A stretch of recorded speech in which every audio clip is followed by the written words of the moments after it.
வணக்கம் ஃப்ரெண்ட்ஸ். சிறுதானிய சத்து மாவு அரைக்கிறதுக்காக இதில் 25 பொருள் எல்லாமே வாங்கிட்டு வந்திருக்கேன். இதெல்லாம் சுத்தம் பண்ணிவிட்டு தனித்தனியாக வறுத்து அரைச்சி ரெடி பண்ணணும். இது பூண்டு. இந்த பூண்டு நசுக்கி வெயிலில் காய வச்சோம்னா பொடி எல்லாத்துக்கும், ரசப்பொடிக்கு, இப்போ குழம்பு பருப்பு பொடி, இட்லி பொடி எல்லா பொடிகளுக்கும் போடுறதுக்காக இந்த பூண்டு வாங்கிட்டு வந்து வச்சுருக்கேன்.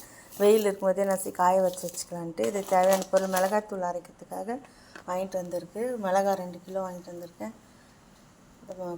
தனியா எல்லா பொருளுமே வாங்கிட்டு வந்து மிளகாத்தூள் அரைக்கிறதுக்காக. இது மஞ்சள் தனியாக அரைக்கிறதுக்காக 1 கிலோ தண்ணி வாங்கிட்டு வந்திருக்கேன். இந்த பருப்புலாம் பொடிக்காக. இது கருப்பு கவுனி கஞ்சி மிக்ஸ்க்காக பைத்தம் பருப்பு, கருப்பு கவுனி அரிசி, கொள்ளு எல்லாம் வாங்கிட்டு வந்திருக்கேன். இதெல்லாம் பொடிக்காக உளுத்தம் பருப்பு, கடலைப்பருப்பு எல்லாமே சூப்பராக தனித்தனியாக வறுத்து காய வச்சு அரைச்சி பேக் பண்ணி ரெடி பண்ணி வைக்கிறேன் ஃப்ரெண்ட்ஸ். நீங்கள் வேணுன்றவங்க ஆர்டர் பண்ணுங்கள். ஒரு டைம் வாங்கி ட்ரை பண்ணி பாருங்கள். சப்போர்ட் பண்ணுங்கள் ஃப்ரெண்ட்ஸ். நீங்கள் வாங்கி ட்ரை பண்ணி சாப்பிட்டு பார்த்துட்டு எப்படின்னு சொல்லுங்கள். ஒரு சிலர் வாங்கினவங்க எல்லாமே நல்லா இருக்குன்னு தான் சொல்லியிருக்காங்க.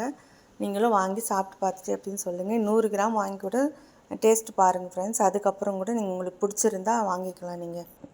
Thank you friends.